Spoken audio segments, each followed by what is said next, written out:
예, 무능하면서 왜 자존심 부리세요? 라는 제목으로 말씀 증거합니다. 무능하면서 왜 자존심 부리세요? 불행을 목표로 삼고 사는 사람은 없습니다. 누구나 자신의 인생이 행복하고 또 기쁨이 넘치는 길을 원하죠. 하지만 현실은 우리의 뜻대로 행복이 연속이 되는 것은 아닙니다. 예기치 못한 고난이 엄습해서 우리의 기쁨을 송두리째 앗아가기도 하는 겁니다. 잘 나가던 사업이 어느 순간 일순간 무너지기도 하죠. 또 그렇게 말을 잘 듣던 직이 교통사고로 죽은 그런 가정도 보게 됩니다. 믿었던 남편과 아내의 배신으로 이 가정이 풍비박산 나기도 합니다. 우리는 행복을 기대하지만 현실은 불행이 우리에게 느닷없이 다가오기도 하는 거죠. 여러분, 문제가 없는 사람은 없죠. 중학교 다닐 때 저희 선생님이, 수학 선생님이 모든 학생들에게 수학 숙제를 내줬어요. 그래서 20문제를 내주고는 한 개 틀릴 때마다 종아리 한 대를 때릴 것이다 라고 말합니다. 엄포를 줬어요. 그분 성함이 김인종 선생님이신데 우리는 식인종 그랬어요. 그러니까 그만큼 아주 까탈스럽고 무서운 선생님이었고, 때리는 것도 살살 때리는 게 아니라 아주 감정을 실어서 강하게 때리던 그런 선생님이었어요.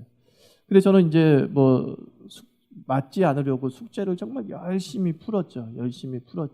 그리고 제 짱국도 빈둥빈둥 놀면서 숙제를 풀어요. 그리고 그 다음 시간에 이제 선생님을 만나면 어김없이 저는 17대에서 18대를 맞습니다. 그리고 옆에 있는 친구는 한 대도 안 맞아요. 내 친구는 반에서 1등 하던 짝꿍이었습니다. 그러니까 저는요, 항상 수학 시간이 두려운 거예요. 왜냐하면 문제가 오기 때문에. 문제를 풀어야 되기 때문에. 그런데 옆에 있는 짝꿍은 전혀 수학 시간이 두렵지 않은 거예요. 문제여 와라 라는 거예요. 왜? 나는 문제를 풀 수 있는 능력이 있다라는 거죠. 문제를 푸는 능력이 있을 때는 문제가 무섭지 않지만, 내 자신이 문제를 푸는 능력이 없다는 걸 아는 그 순간에는 문제라는 것 자체는 내 인생의 최대의 고난이 되고 짐이 되는 것입니다. 문제는 모든 사람에게 문제가 되는 게 아니더라고요. 문제는 능력이 없는 사람에게만 문제가 되는 것이지, 능력이 있는 사람은 문제는 아무것도 아님을 우리가 발견하게 됩니다. 인생의 문제가 아무리 어렵다고 할지라도 문제를 풀 능력이 있으면 두렵지 않은 거죠.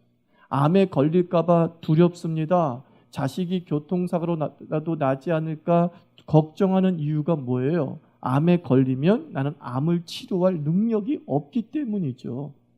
암을 치료할 능력이 있다고 생각이 되어지면 암을 두려워하지 않습니다. 저는 감기가 두렵지 않습니다. 감기는 이겨낼 수 있다라고 생각하기 때문이죠. 또 약을 먹으면 버틸 수 있다라고 생각되기 때문에 감기를 두려워하는 사람은 없습니다. 왜 그렇습니까? 그 감기를 내가 이길 수 있는 능력이 있다는 것을 스스로 알기 때문입니다. 능력의 부재가 우리를 불안과 염려 속에 살게 만드는 겁니다. 그러면 목사님 능력을 갖추면 되는 것 아닙니까? 말이 쉽지요. 이 능력 갖추는 게 얼마나 힘듭니까? 그럼 모든 것을 가진 우리 한국의 최고의 재벌인 삼성의 이건희 회장이 쓰러진 지 지금 몇 달이 지났는데도 두문불출하고 있습니다. 70세가 조금 넘은 나이에 쓰러졌습니다. 생사 확인이 힘들다는 지금 상황에 있습니다. 자기 집안에서 세운 우리나라 최고의 병원인 삼성의료원에서 최첨단 의료 시설의 혜택을 받고 있는데, 살았다? 아니면 다시 회복이 되었다? 어떠한 소식도 지금 들려오고 있지 않습니다. 우리가 생각하는 이건희 회장은 어떤 사람입니까? 모든 능력을 갖춘 사람처럼 보입니다. 하지만 그 병과 죽음 앞에서 무능한 존재임을 우리에게 보여주고 있습니다. 즉 이건희 회장 욕하는 게 아니에요. 그 사람, 능력 있다는 사람도 죽음과 질병 앞에서는 어쩔 수 없는데 우리 같은 존재는 오죽하겠는가 돌이켜 보는 것입니다. 그렇다고 한다면 우리가 능력을 갖출 길이 없습니까? 그러나 오늘 성경 말씀을 통해서 저는 능력을 갖추는 비결이 있다. 문제를 해결하는 능력이 분명히 있다라는 것을 말씀드리고 싶습니다. 우리가 능력을 갖추기 위해서 첫 번째 해야 될 것이 뭐냐? 능력이 없다는 것을 인정해야 됩니다. 뭐라고요? 네. 능력 없음을 인정해야 됩니다. 제 딸이 8살 때, 제 딸이 그 4살 때 놀이동산에 이렇게 데려가려고 했던 적이 있어요. 끈 달린 신발을 막 혼자 신으려고 하는 거예요. 그래서 아빠가 좀 도와주려고 하니까는 내가 할래 막 그러는 거죠. 그래서 저는 좀 잔인한 아빠라서 그냥 지켜봤어요. 끈을 묶나 안 묶나, 신발을 신을 수 있나 없나. 근데 내 딸은 더 지독한 놈이더라고요. 막 2시간, 2시간은 너무했다. 1시간 너무했다. 3, 40분 막 실갱이를 버리는 거예요. 그 신발 끄고 신경이를 버리는 거예요. 그래서 결국은 신더라고요. 근데 제가 너무 늦었다고, 이제 놀이동산 갈 수 없다고 취소해버렸어요. 그러니까 애가 막 엉엉 울고 난리를 피는 거죠. 근데 제가 그 어린아이 앞에서 이런 얘기를 했어요. 걔는 기억을 못하지만, 유빈아, 아빠한테 신겨달라고 말했으면 금방 끝났잖아. 근데 왜 네가 애쓰고 수고하다가 시간 다 버리고, 알아들었는지 모르겠어요. 하여튼 애쓰고 수고하고 그러다가 이게 놀이동산 갈 시간을 놓쳐버리고, 그게 뭐야? 하면서 제가 4살짜리 딸을 이렇게 혼냈던 기억이 너무나 생생해요. 너무나 생생해요. 왜냐하면 그 딸의 모습을 보면서 나를 보았거든요. 많은 사람들이 자기 힘으로 할 수 있다고 생각을 합니다. 그리고 노력을 경주한 끝에 마침내 인생의 신발을 신긴 신어요. 그러나 이미 늦었다는 것이죠. 신긴 신는데 이미 늦었다는 거죠. 인생을 어떻게 살아야 될지에 대한 분명한 방향을 잡았어요. 그런데 내 나이 70이요, 80이요. 이미 늦었다는 것이죠. 또는 신자마자 죽어버리는 것입니다. 또 인생의 신발을 신는데 성공했는데 그만이야. 그 신발이 자기 신발이 아니야. 또 벗어야 되는 것이죠. 또 반복해야 되는 것이죠. 노년의 인생을 돌이키면서 사람들은 말합니다. 헛살았어. 내가 뭐하러 그렇게 아등바등하며 살았는지 모르겠어. 이런 말을 합니다. 그것을 왜 노년에 할까요? 그게 안타까운 겁니다. 지금 헛살고 있다는 사실을 왜 죽을 때쯤 아는가라는 거예요. 이것이 우리의 가장 큰 비극 중에 하나입니다. 지혜는요, 젊을 때 하는 게 지혜입니다. 그죠? 이건 아니다. 헛살았구나. 젊을 때 후회해야 되는 것이지, 나이 들어 후회하면서 얘기하는 것을 마치 인생의 경륜이냐. 아빠가 살아보니까 그건 아니더라. 아빠도 그렇게 살았거든. 참 그거는 건강하지 못한 인생의 조언일 수 있는 거죠. 솔로몬도 다 나이가 들어서 뭐라 그래요? 헛되고 헛되도다. 결국 나이가 들어 자기 삶이 헛되더라고 고백했던 르호보암에게, 자기 아들에게 인생은 하나님을 바라봐야 된다는 것을 노년에서야 가르쳤을 때에 그 르호보암이 어떻게 됩니까? 아버지 뜻대로 성장하지 않았다는 거죠. 아버지보다 더 악한 왕이 되겠습니다. 아버지보다 더 백성의 허리띠를 졸라매는 사람이 되겠습니다. 왜 그래요? 솔로몬이 너무 늦게 깨달은 거예요. 능력이 있다고 생각하면서 애쓰고 수고하면서 내가 모든 것을 이루었다고 자신만만할 때, 그때 후회를 했어야 되는데, 아니다. 나는 아무것도 아니다 라고 고백했어야 되는데, 그때는 자녀에게 잘 나가는 모습을 보여주는 거죠. 아빠가 이렇게 지혜로워, 아빠가 이렇게 돈을 많이 벌어, 능력 있는 모습 보여주는 거죠. 그러다가 나이 들어 하나님을 진짜 만났을 때 아니구나. 근데 르호보암이 기억하는 솔로몬은 하나님의 솔로몬이 아니라 인간의 솔로몬이었거든요. 그리고 인간의 솔로몬을 따라가는 르호보암을 보게 되는 것입니다. 저는 우리 백성들 한 사람 한 사람이, 우리 교인들 한 사람 한 사람이 능력을 자랑하기에 앞서 저는 무능력을 고백하는 그리스도인 되기를 바랍니다. 예수를 만나자마자 우리가 가장 먼저 해야 될 고백은 나는 아무것도 아니다죠. 오늘 가나의 혼인잔치입니다. 이 가나의 혼인잔치에 예상을 벗어난 하객들이 막 몰려왔던 모양이에요. 포도주가 뚝 떨어졌어요. 아니면 숫자는 맞는데 주당들만 왔나 봐요. 그 중에 한 분이 예수님이죠. 예수님도 주당이죠. 그냥 포도주가 뚝 떨어져 버렸어요. 이걸 보면서 우리가 뭘 느낍니까? 계획하고 예상하지만 예상대로 되지 않는 거죠. 이 사람들 얼마나 준비를 잘했겠습니까? 하객 한 100명은 오겠지, 200명은 오겠지 예상했어요. 그래, 맥시멈으로 300을 잡자. 다 그렇게 하지 않습니까? 근데 예상을 벗어나는 거예요. 이게 인생 아닙니까? 예상대로 되고 기대대로 된다면 사람의 삶에 고난은 없는 겁니다. 고난은 뭡니까? 내가 원치 않는 것이 고난이잖아요. 내가 예상치 못했던 것이 고난이잖아요. 그런데 또 은혜는 무엇인 줄 아십니까? 은혜는 또 역시 예상치 못했던 거예요. 고난과 은혜는 성격이 같아요. 내가 예상치 못했던 불행이 오는 것이 고난이라고 한다면 내가 예상치 못했던 복이 오는 것이 은혜입니다. 저는 여러분 삶 속에 고난보다 은혜가 많기를 축원합니다. 예상치 못한 하나님의 은혜.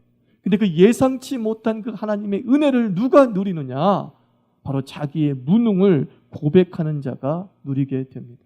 기독교는 아무 능력이 없다는 것을 선포하는 종교라고요. 나는 아무것도 할 수 없다. 거짓말을 하지 않으려고 해도 거짓말을 할 수밖에 없는 존재잖아요. 화내지 않으려고 해도 나도 모르게 화내는 존재, 내 의지와 내 결단대로 움직여지지 않는 존재가 죄 속에 있는 인간의 모습이죠. 그것을 성경은 고백하면서 의인은 없나니 하나도 없다. 너희는 죄인이다. 무슨 뜻입니까? 너희는 무능하다. 그런 뜻이에요. 그래서 칼빈의 5대 교리 중에 하나가 전적 무능이에요. 인간은 전적으로 타락했을 뿐만 아니라 인간은 전적으로 무능하다는 겁니다. 바른 신앙 고백은 무엇입니까? 나는 아무것도 할 수 없다. 여기서 비롯되어지는 거예요. 예수를 만나서 예수 그리스도의 은혜 앞에 무릎을 꿇은 자들은 오호라 나는 곤고한 자다. 바울의 고백을 하게 되어 있는 겁니다. 이런 바울처럼 하나님 말씀 잘 순종한 사람이 어디 있습니까? 바울처럼 정말 예수를 닮아가는 사람이 어디 있습니까? 근데 바울이 이렇게 고백한다고요. 오호라 나는 곤고한 자로다. 내가 죄를 짓고 싶지 않은데 죄를 짓는 나를 발견하는도다 그랬어요. 바울조차도 무능했어요. 예수 따라가는 삶에 무능했어요. 바울은 항상 자기가 무능하다고 고백하는 거였어요. 나는 죄를 안 짓는 사람이 아니다. 나는 죄를 짓는 사람이다. 미쳐버리겠다. 그러면 미쳐버리겠다. 왜 이렇게 나는 무능한지 모르겠다. 난 죄 앞에서 왜 이렇게 무능한지 모르겠다고. 자기를 답답하면서 오호라 나는 곤고한 자다. 근데 그게 신앙 고백이에요. 사실은. 그게 신앙 고백이에요. 우리 다들 죄 앞에 불순종 앞에 맥없이 무너진 자기 자신을 보게 되지 않습니까? 배우자와 결심한 것을 쉽게 지키지 못하면서 미안해라는 말을 입에 달고 사는 존재가 우리 아닙니까? 그것이 바로 은혜의 출발이에요. 사실 그 무능이 능력의 출발이 되는 거죠. 그러므로 우리는 사실에 직면할 줄 알아야 돼요. 자기 자신의 실체를 볼 줄 알아야 되는 것입니다.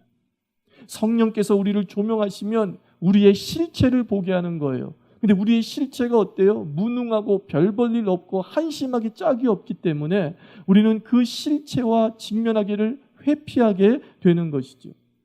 회피하면서 모른 척하고 또는 있는 척하면서 살아가는 것이죠. 능력이 있는 척, 할 수 있는 척, 기도하는 척. 그러면서 자기의 그 영적 무능, 육적 무능을 자꾸 숨기려고 하는 것이죠. 사실에 직면하지 않는 한 나는 죄인이다. 나는 무능하다. 이것에 직면하지 않는 한 해결 방법이 없는 것이죠. 여러분 죽음의 이야기를 정말 가슴 아프게 또 감동적 있게 써내려갔던 그 엘리자베스 키블러 로스라는 분을 아시죠? 죽음에 이르는 5단계를 설명하시는 분. 많은 임종 환자를 지켜보며 어떤 호스피스의 원조가 되신 분이죠. 그 엘리자베스 키블러 로스라는 그분이 쓴 책에서 사람이 당신은 곧 죽게 될 것입니다 라고 하는 얘기를 들었을 때에 그래요? 인생은 죽는 거죠 라고 그대로 받아들이는 사람은 아무도 없다고 하죠. 당신은 죽게 되었습니다 라고 하면 가장 먼저 나오는 게 분노라는 거죠. 내가 왜 죽어야 됩니까? 라는 거예요. 내가 착하게 사는데 내가 왜 이렇게 죽어야 됩니까? 이제 살만한데 내가 왜 죽어야 됩니까? 분노하고 거부한대요. 그럴 리 없어요. 난 죽을 리 없어요. 오진일 거예요. 사실을 회피하려고 하는 거죠. 그 사실을 회피하려고 하는 한 그 환자는 건강한 죽음을 맞이할 수 없다는 거죠. 그래서 호스피스의 가장 큰 역할은 그 죽음을 수용하게끔 해주는 거예요. 죽음을 피하게끔 해주는 것이 호스피스 역할이 아니라 그가 안정적으로 그 사실을 충격 없이 수용할 수 있도록 빠른 시일에 수용할 수 있도록 만들어주는 것이죠. 그리고 남은 여생을 분노와 거부 속에 사는 것이 아니라 이 남은 인생을 그래도 값지고 보람 있게 살 수 있게 해야 된다는 것이죠. 근데 바로 이 모든 출발이 뭐예요? 거부와 분노, 사실 회피. 사실인데 그것을 받아들이고 싶지 않은 거예요. 그래서 모른 척 하는 거죠. 거기서는 어떠한 돌파구도 찾을 수 없다는 겁니다. 마찬가지로 여러분들이 영적 무능을 좀 인정했으면 좋겠어요. 영적 무능. 나는요, 영적 교만에 빠진 사람들을 보면 참 답답해요. 자기는 좀 기도 좀 한다는 거예요. 저는 기도가 항상 부족해요라고 말하지 않고요. 저는 기도를 해요. 기도가 넉넉해요. 이렇게 말하는 사람의 특징은 뭐냐? 그 기도대로 되지 않았을 때에 엄청나게 하나님께 항의를 해요. 근데 기도를 하는데도 불구하고 날마다 기도가 부족하다고 여기는 사람들은 기도 응답이 되지 않아도요, 하나님에 대해서 원망이 없어요. 진정한 교제가 일어난 것이지. 우리는 영적 겸손에 우선이 돼야 되는 거예요. 인격적 겸손보다요, 영적 겸손이 우선이 돼야 돼요. 나는 아직 하나님을 닮아감에 있어 멀었다. 나는 아직 예배에 충분한 시간이 없다. 부족하다. 나는 아직 기도의 단을 많이 쌓지 못했다. 이 영적 겸손이 사실은 모든 은혜의 출발이 되는 줄 믿습니다. 우리가 능력을 갖기 위해서 나는 무능하다. 먼저 인정하기를 바랍니다. 두 번째 무엇입니까? 이제 능력의 원천을 의지하십시오. 나는 능력이 없다고 고백한 뒤에 능력의 원천을 의지하십시오. 무능력을 고백하라는 이유는 자포자기하라는 뜻이 아니에요. 무능력을 고백하라는 뜻은 무엇이냐? 너는 도움을 받을 자임을 인정하라는 뜻이에요. 하나님 우리를 그렇게 만드셨습니다. 나는 포도나무에 너희는 가지니 너희가 나한테 붙어 있지 아니하면 뭘 맺지 못해요? 열매를 맺지 못해요. 하나님은 우리를 독립적인 존재로 만든 것이 아니라 의존적인 존재로 만드셨습니다.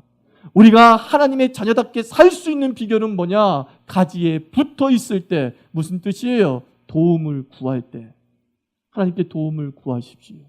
그리하면 그 하나님께서 당신의 뿌리에서부터 비롯되어지는 하늘의 자양분을 우리에게 공급해 줄 줄 믿습니다.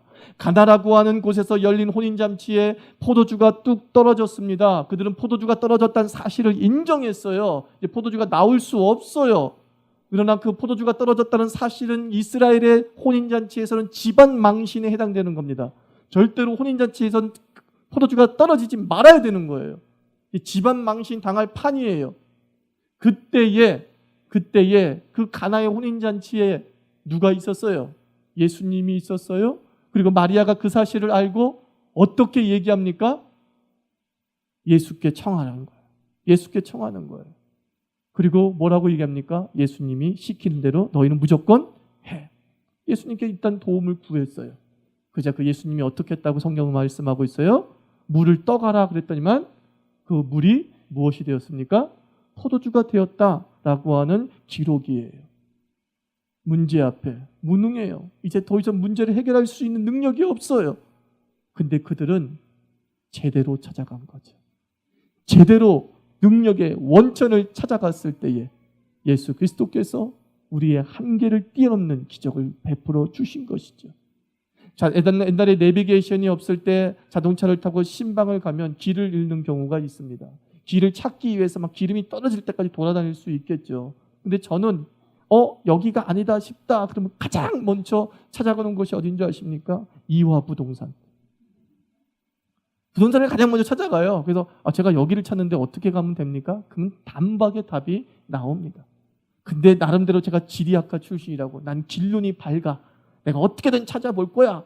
만약 이랬다고 한다면 그날 신방 쫑치게 되는 것이죠. 나는 길을 잃었다. 무능하다. 그 다음에 길의 전지전능을 가지고 있는 그 동네 부동산 사장님을 딱 만나면 어김없이 담배가게 옆까지 착착 가르쳐주면서 길을 찾아주는 것이죠. 하나님이 우리에게 부동산 사장님 같은 분인 줄 믿습니다. 찾아가셔야죠. 도움을 구해야죠. 이 난관을 내가 애쓰고 수고하면서 해결하려고 시간 낭비할 것이 아니라 바로 무릎을 꿇고 다윗처럼 기도하십시오. 주여 나를 도우소서. 주여 나를 도우소서. 그 한마디에 우리 하나님 아버지는 즉각 일어나서 기도하는 당신의 자녀를 도와줄 줄 믿습니다. 능력이라는 것은 원래 우리에겐 존재하지 않지만 능력은 밖으로부터 우리에게 주어진다는 사실을 기억하면서 우리가 주님과 함께 동행한다고 한다면 그 주님의 모든 것은 우리 것이 될 줄 믿습니다. 에베소서 1장에서 말씀합니다. 이 모든 기업을 너희에게 유업으로 주었나니 그랬어요. 하나님의 모든 기업, 재산을 유산으로 너희에게 주었다라고 말씀하고 있습니다. 그것 하나하나 아버지 다 주세요. 아버지 쓸게요. 라고 물어보기만 하면 주님은 예스 예스 하면서 풀어 나가는 것이죠. 예수님 한 분으로 인해서 혼인잔치의 분위기가 다시 축제가 되잖아요. 포도주가 없어 침울했지만 도와주세요 라고 하는 그 한마디 때문에 다시 가나의 혼인잔치는 축제가 되고 환희가 되고 기쁨이 되었습니다. 그 예수님 한 분으로 말미암아 우리 인생이 반전이 되어지고 실패에서 승리로 이끌어가는 줄 믿습니다. 예수 믿는 맛이 무엇이냐라고 물어보면 우리는 서슴없이 로마서 8장 28절을 얘기하죠. 합력하여 선을 이룬다. 합력하여 선을 이룬다. 실패도 좌절도 역경도 신자에겐 오히려 축복이 된다는 말이죠. 이런 놀라운 선포가 어디에 있는 거예요? 진짜 어디에 있단 말입니까?